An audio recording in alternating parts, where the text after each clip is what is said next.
Hello there guys, and welcome back to the channel. So we have the new node, the new meta in Battlegrounds, and I will be going over the 10 best defenders that have been working out, well, the best for me personally in this new meta, and then I will make a counterpart video to this one about the 10 best attackers in my personal opinion for this power snack rise to power meta, because it is very intriguing node combination. I know some people love it, I know some people hate it.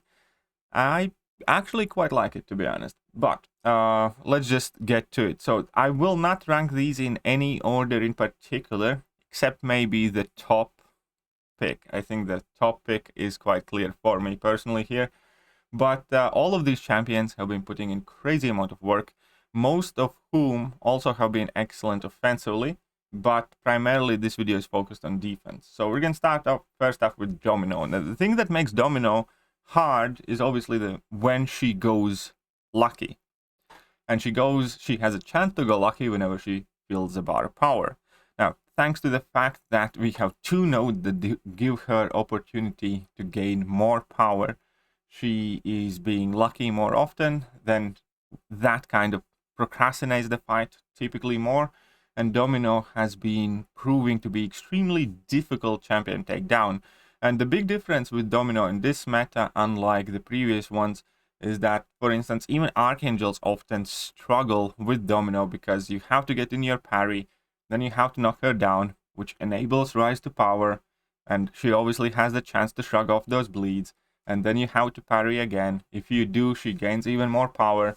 And it's a real RNG fiesta. And that's one of the best things about Domino right now that I love, is the fact that she can be tough even against, you know, very, very kind of hard counter like Archangel. She's definitely grown some extra teeth in this meta. Now let's move on to the number 8 one, and that is Vision Aarkus. Now I personally haven't been using Vision Aarkus too much because mine is still on rank 2. But I can definitely say that Vision Aarkus obviously has become significantly tougher defender now.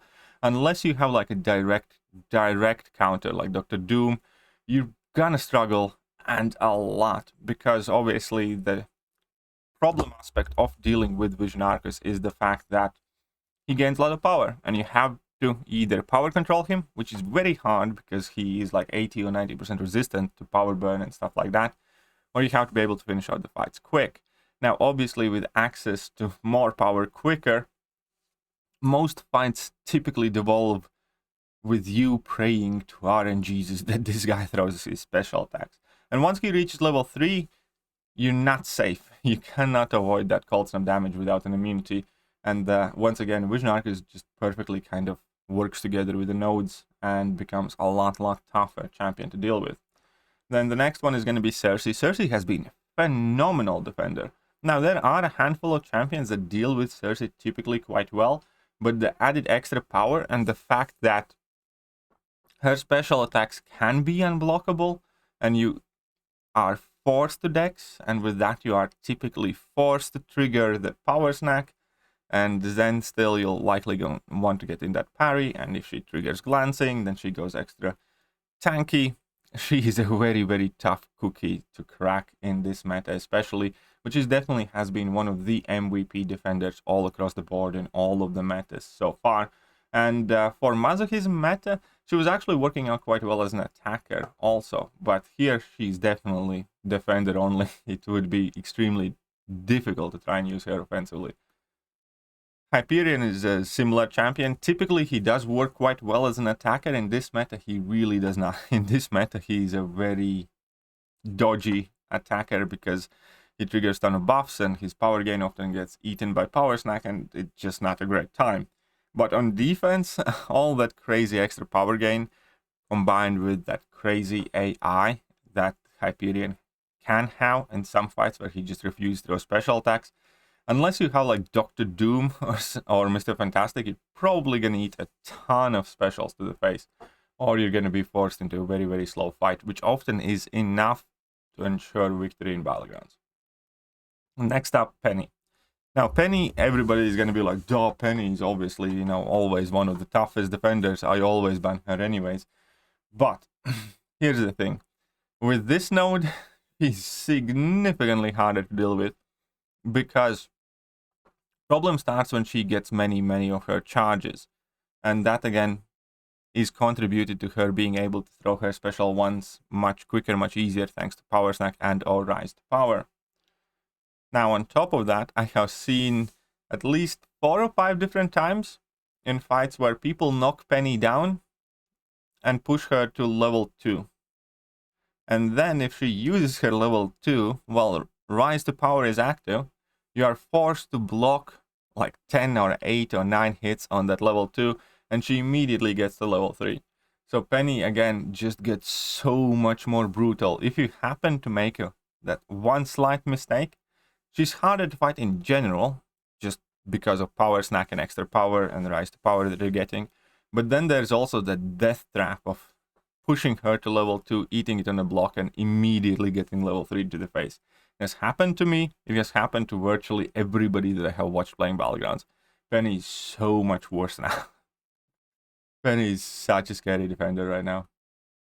Now we have Killmonger, again, another champion that just benefits from all that increased power gain. His reverberation abilities are more and more potent.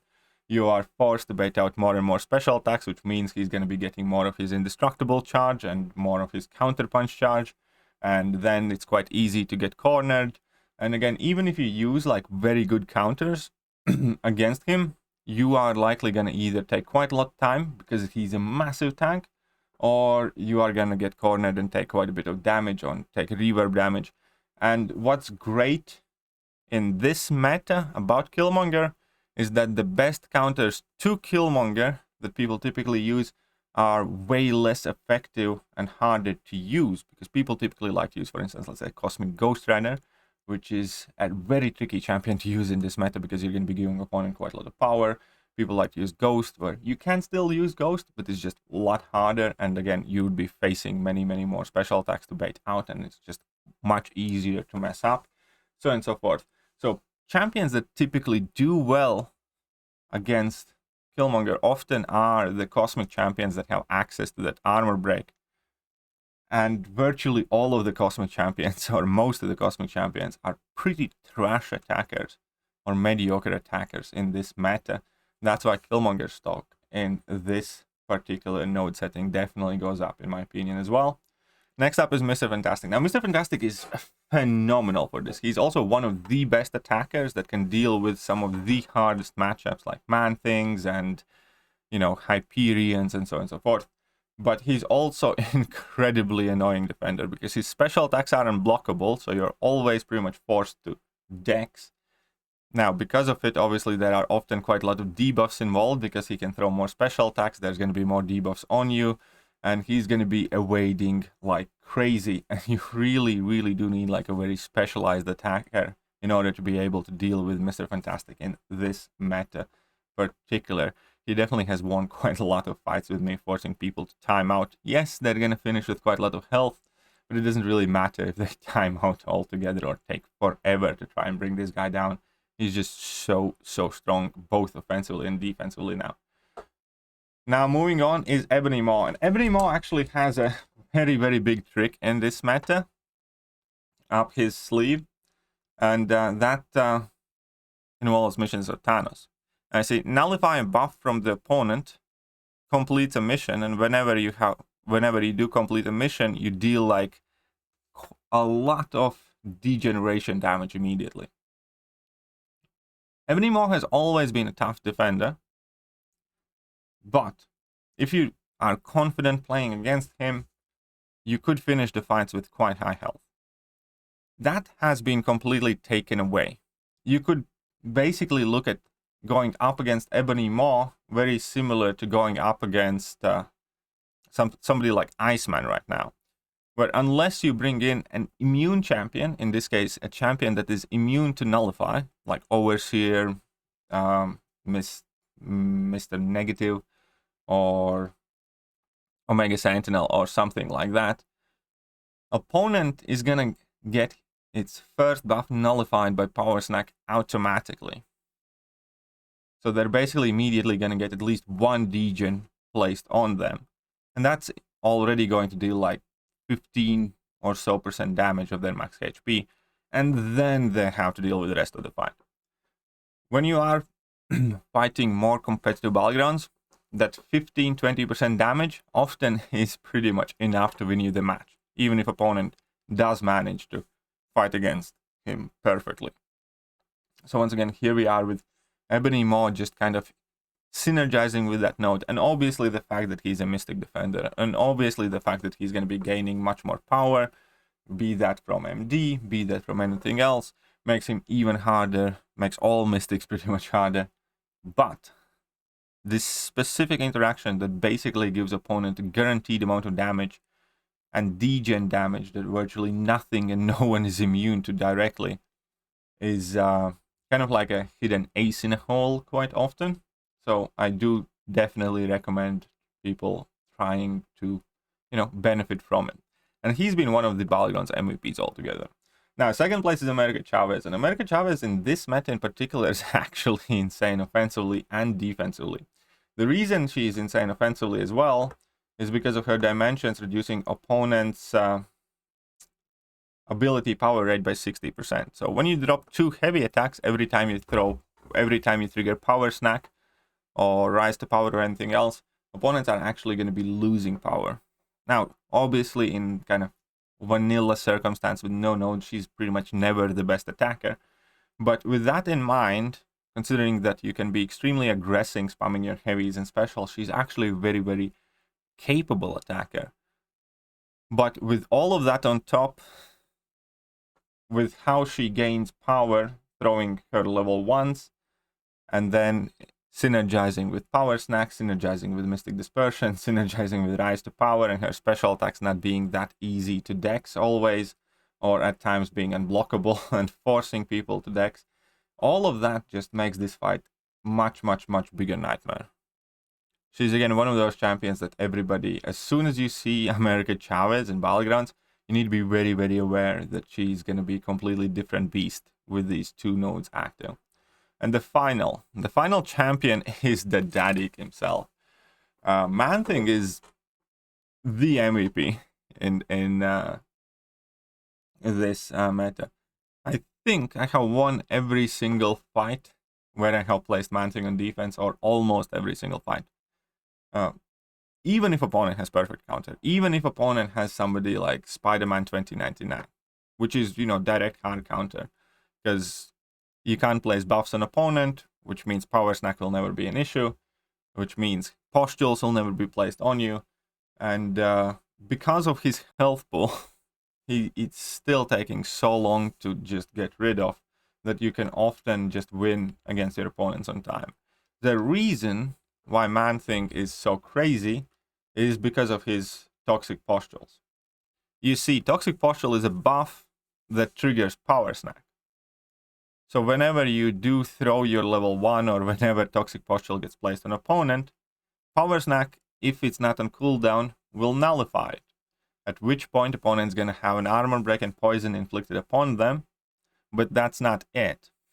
Because it was a buff that got nullified, obviously your MD is going to trigger, and your Power Snack is going to trigger, giving you back virtually a bar of power. And that is going to repeat itself, and obviously if Man-Thing gets to throw level 1, then he places multiple pustules and so on and so forth. And it's just a crazy interaction of basically Man-Thing infinitely throwing special attacks. Now, I do think by far the best counter that actually can finish this fight in a timely manner is Mr. Negative, because he's immune to Nullify. And then he has Petrify, and his degens are quite effective. And I know that Spider-Man 2099 definitely can take this fight, and I have done this fight with Spider-Man 2099, but even Spider-Man 2099 takes quite a long time to deal with this. So Man-Thing, I think, has either... I'm kind of tempted to go back and check, but I'm quite sure that if I threw this guy down on defense, I won that much. It was pretty much just that simple. Because even the best counters, maybe with the exception of Mr. Negative, do take quite a long time to eat through that thick health pool. And yeah, Man-Thing obviously is a great defender in general for Battlegrounds, but specifically for this thing, he's like the Chuck Norris of the Battleground defense. Either way, that is it for now. Let me know who have been the most impressive defenders for you, and I will catch you guys later. See ya.